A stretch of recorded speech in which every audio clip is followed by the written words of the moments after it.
Gold में जिस तरीके से हम अपसाइड आते हुए देख रहे हैं पिछले 2-3 सेशन से, मुथूट फाइनेंस और मनप्पुरम दोनों में ही अच्छी तेजी हमें देखने को मिल रही है।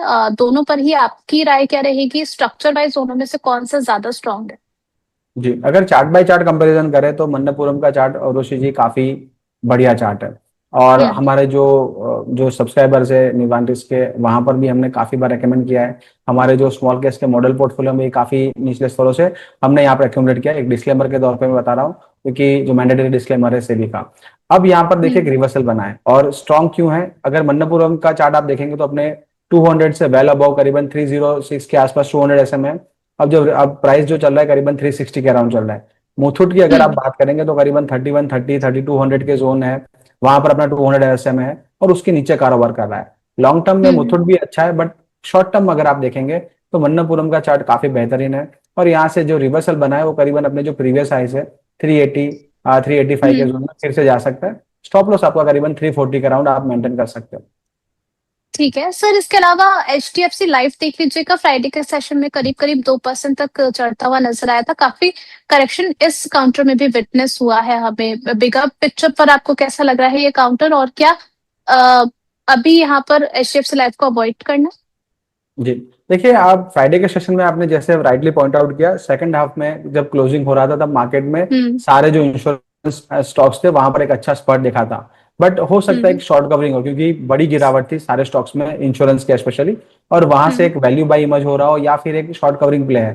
तो अभी भी मुझे जी। लग रहा है कि यहाँ पर कोई नया रिवर्सल तो नहीं बन रहा है, बट एक रेंज है हम्म। और वैल्यूएशन वाइज आप देखेंगे तो काफी अच्छे लेवल्स पर बन रहा है। तो इसकी वजह से एक बाउंस आया था। बट अभी भी मैं हम्म। कंफर्मेशन की राह देखूंगा।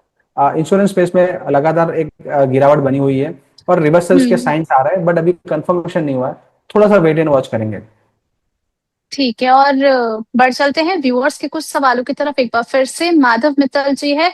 अच्छा माधव जी, हमने जो है इस काउंटर पर बातचीत पहले ही कर ली थी। ITC पर, TMPV पर आपका सवाल ले लेती हूँ मैं।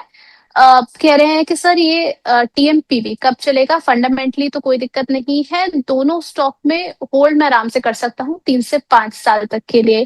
क्या TMPV या ITC ये जो काउंटर्स है सर लॉन्ग रन के लिए पोर्टफोलियो में रखने चाहिए? जी बिल्कुल, देखिए कंपनी में जिस तरह के हमारे दर्शक बता रहे हैं कि प्रॉब्लम नहीं है, बट प्रॉब्लम बिल्कुल है, ग्रोथ नहीं है। और हम्म। टीएमपीवी की स्पेशली बात करेंगे तो जो लैंड रोवर जगुआर से जो ग्रोथ आती है, वो हम्म। ग्रोथ अभी भी चाइना में डिमांड नहीं क्रिएट हो रही है। और जो काफी बड़ी हम्म। सेल्स है वो वहीं से आ रहा है। तो अगर वहां पर रिवाइवल आता है तभी यहाँ पर स्टॉक में बड़ा परफॉर्मेंस देखने को मिलेगा। हाल फिलहाल काफी नेगेटिव पैटर्न्स है और अपने जो प्रीवियस जो लोज है वो यहाँ पर स्टॉक तोड़ने जा रहा है। तो यहाँ पर करीबन हम्म। अगर बिल्कुल शॉर्ट टर्म व्यू हो तो 300 का स्टॉप लॉस मेंटेन करें। जैसे दर्शक ने बताया कि आप 3 से 5 ईयर तक वेट कर सकते हैं। तो कोई गिरावट आती है करीबन 260, 265 के जोन में on monthly chart, that would be a good buying opportunity valuation wise plus आप टेक्निकल वाइज। तो अपने 200 एसएमए के हम्म। अराउंड अगर इतना अच्छा कोई ब्लू चिप स्टॉक आपको मिल रहा है, विच मीन्स स्ट्रक्चरली कोई बड़ा प्रॉब्लम है, और उसके बाद जो मैनेजमेंट है वो काम करता है उस पर और फिर फंडामेंटल इंप्रूव होता है, जैसे हमने आईटी स्टॉक्स हम्म। में देखा था। यहाँ पर भी वैसा ही सिनेरियो है।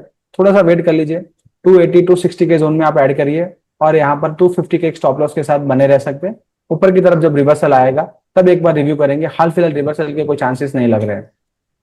ठीक है, इसके अलावा ममराज सैन जी जब भी सवाल पूछते हैं, पहली बात तो हमारे प्राइम दर्शक हैं, जब भी पूछते हैं काफी जेन्युइन सवाल पूछते हैं। कह रहे हैं कि सर कोई ऐसे बेस्ट 2 शेयर बता दीजिए, भले ही उसमें ग्रोथ ज्यादा ना हो लेकिन गिरावट भी ज्यादा ना हो। अब बताइए सर कि ठीक है, बड़े बड़े ना बड़े वो समस्या नहीं होती, लेकिन गिरने लगता है तो बड़ा दिल दहलने लगता है। सर अब बताइए कहाँ पर इनको किस स्टॉक पर नजर रखनी चाहिए? जी, देखिए अगर ऐसा ही आपका व्यू है और थोड़ा सा डिविडेंड प्ले भी अगर आप जोड़ लें तो एनटीपीसी एक बेहतरीन स्टॉक है। यहाँ पर डाउनसाइड काफी मुझे कम लग रही है। एनटीपीसी में आप यहाँ देखिए थर्मल पावर और पावर में डिमांड तो बड़ी है। और जैसे हम्म। प्रधानमंत्री जी की अगर आपने स्पीच सुनी हो तो उन्होंने थर्मल पावर पर भी काफी बड़ी यहाँ पर उन्होंने बताई थी ग्रोथ है। तो यहाँ पर बिल्कुल एक अच्छा पॉइज्ड है। डाउनसाइड करीबन 320, 25 के अराउंड है। तो यहाँ से करीबन 5-6% की डाउनसाइड मुझे लग रही है। 320 का स्टॉप लॉस हम्म। मेंटेन करिए। ऊपर की तरफ रिवर्सल आता है तो करीबन 360, 365 के जोन बन सकते हैं। साथ ही में 5% के अराउंड डिविडेंड यील्ड है। तो अगर स्टॉक नहीं चलेगा तो आपको 5% के अराउंड डिविडेंड मिलता रहेगा। तो काफी बेहतरीन स्टॉक लग रहा है मुझे एनटीपीसी। एनटीपीसी आप अपने पोर्टफोलियो में ऐड कर सकते हैं। ठीक है, NTPC देखने की सलाह दी गई है। इसके अलावा हिमांशु जी हैं, अच्छा इन्होंने पहले ही सवाल भेज दिया था कि अगर आप सवाल देख लें तो वरुण जी से लिलॉयड इंजीनियरिंग के बारे में जरूर पूछ लें। 3 महीने का नजरिया रखते हैं ये। सर लास्ट अगर मैं क्लोजिंग देखूं डेलॉयट इंजीनियरिंग वर्क्स की, तो 1.5% करीब करीब गिरावट के साथ 92 के प्राइस पर क्लोजिंग दी है। क्या व्यू होना चाहिए इस पर? जी, वैसे देखिए लॉन्ग टर्म व्यू है तो बुलिश व्यू है। शॉर्ट टर्म व्यू है तो एक हम्म। बार प्रॉफिट बुक कर सकते हैं। काफी अच्छी रैली यहाँ पर भी बनी है और अपना जो प्रीवियस रेजिस्टेंस है उसके अराउंड ही यहाँ पर स्टॉक कारोबार कर रहा है। एक रिटेस्ट हो सकता हम्म। है, रिटेस्ट करीबन 80-85 के जोन में जा सकता है, बट यहाँ से अच्छी अपसाइड बन सकती है। मंथली, वीकली और डेली चार्ट्स पर एक ब्रेकआउट है और ब्रेकआउट का टारगेट मुझे लग रहा है करीबन 135 के अराउंड आ सकता है। तो यहाँ पर अगर लॉन्ग टर्म व्यू है हम्म। 1 to 2 ईयर का तो बिल्कुल बने रहिए। कोई गिरावट आती है 80-85 के जोन में तब ऐड करिए। स्टॉप लॉस आपका करीबन 76 के अराउंड आप मेंटेन कर सकते हैं। ऊपर की तरफ करीबन 135 के टारगेट बन सकते हैं, बट आपका व्यू करीबन 2 ईयर का होना चाहिए। ठीक है। अच्छा सागर पवार जी सुजलॉन के बारे में जानना चाह रहे हैं। रिटेलर्स फेवरेट स्टॉक है। अब ये कह रहे हैं कि ये कब चलेगा और द वर्स्ट केस सिनेरियो में और कितना नीचे जा सकता है। देखिए तो 46 पर इसने क्लोजिंग दी है और पूछ रहे हैं कि अगर शॉर्ट टर्म का यहाँ से नजरिया रखते हैं तो क्या 50-52 तक रीच कर सकता है ये? Chances are very unlikely, because देखिए यहाँ पर आप देखेंगे तो अर्निंग्स आया तो अर्निंग्स में एक बड़ी गिरावट मिली थी और उसके बाद आप देखेंगे तो उसी कैंडल के इर्द गिर्द यहाँ पर स्टॉक कंसोलिडेट कर रहा है। अब फिर से अपने जो लोज है अर्निंग्स के दिन के वो ब्रेक करने जा रहा है। हम्म। सुजलॉन में ओवरसोल्ड टेरिटरी है, अच्छा लग रहा है, बट मुझे यहाँ पर अभी भी कंफर्मेशन नहीं मिल रहा है। और जब भी स्टॉक अपने 200 SMA के नीचे होता है तब मैं यहाँ पर थोड़ा सा अवॉइड करता हूँ। तो देखिए यहाँ पर अगर हम्म। 48 के ऊपर कोई क्लोजिंग मिलती है तब यहाँ पर आपके जो 200 SMA के अराउंड 53 के लेवल बन सकते हैं। नई फ्रेश खरीदारी के लिए अवॉइड है। और अगर स्टॉप लॉस मेंटेन करना चाहे तो 45 का क्लोजिंग बेसिस पे एक स्टॉप लॉस मेंटेन करिए। अगर क्लोजिंग बेसिस पे 45 का स्टॉप लॉस हो जाता है तो करीबन स्टॉक हम्म। 38 तक भी जा सकता है। तो मेरा यहाँ पर थोड़ा सा वेट एंड वॉच का या फिर नेगेटिव व्यू रहेगा। ठीक है। इसके अलावा सर केफिन टेक देख लीजिए, हमारे एक और दर्शक आए हैं। यहाँ से नजरिया काफी शॉर्ट टर्म है इनका, 10 दिन का नजरिया है। लास्ट अगर मैं सेशन की बात करूँ अच्छे ट्रेंड में नजर आया था 981 के लेवल्स के साथ 2% की तेजी दिखाई थी काउंटर ने, लेकिन अभी भी अपने प्रीवियस हाई से काफी दूर है। अचीव हो सकता है सर 10 दिन में अगर हम हाई लेवल की बात करें तो?